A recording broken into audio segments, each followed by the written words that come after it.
naši, okupili smo se ovde u našem hramu, na Banje Veče, da dočekamo rođenje našeg spasitelja, Gospoda Isusa Hrista. Znamo li šta je uopšte Banje Veče? Banje Veče potiče od riječi bdenje, bdeti, odnosno iščekivati. Mi iščekujemo rođenja bebe Isusa Hrista. Ovo naše iščekivanje počelo je prije 6 nedelja, kada je i počeo božićni post i naše pripreme za ovaj veliki događaj. Većina od nas se spremala postom, molitvom, milostinjom, dobrim delima kako bismo očistili sebe i napravili prostor u srcima da se u njih useli sam Gospod.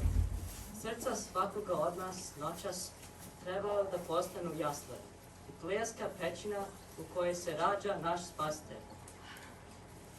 Ukoliko se u nas ne useli Gospod, ukoliko se ne rodi u našim srcama, ako ostanu bez ljubavi prema Bogu i bližnjem, ona je sve uzalud.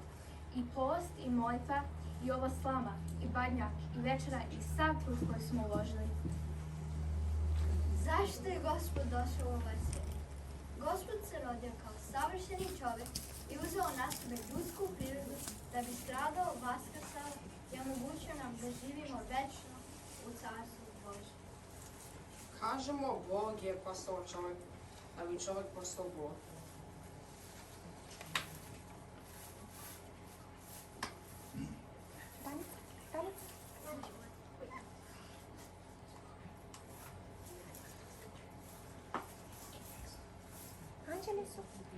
Anđeli su se javili i pastirima i saopštili najradosnije vesti o rođenju bebe Spasitelja.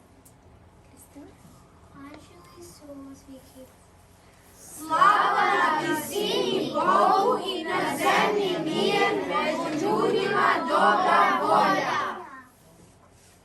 Muzraci su došli sa istoka zemlje, današnja država Jemen, prateći najsjajniju zvezdu, da bi donijeli darove našem Gospodu, zlato, tamjan i smirnu.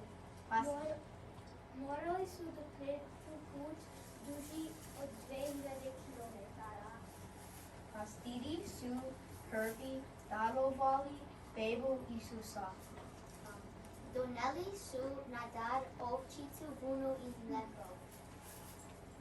I zato Svi govorimo, mir Božji, Hristos se rodi, majstru se rodi.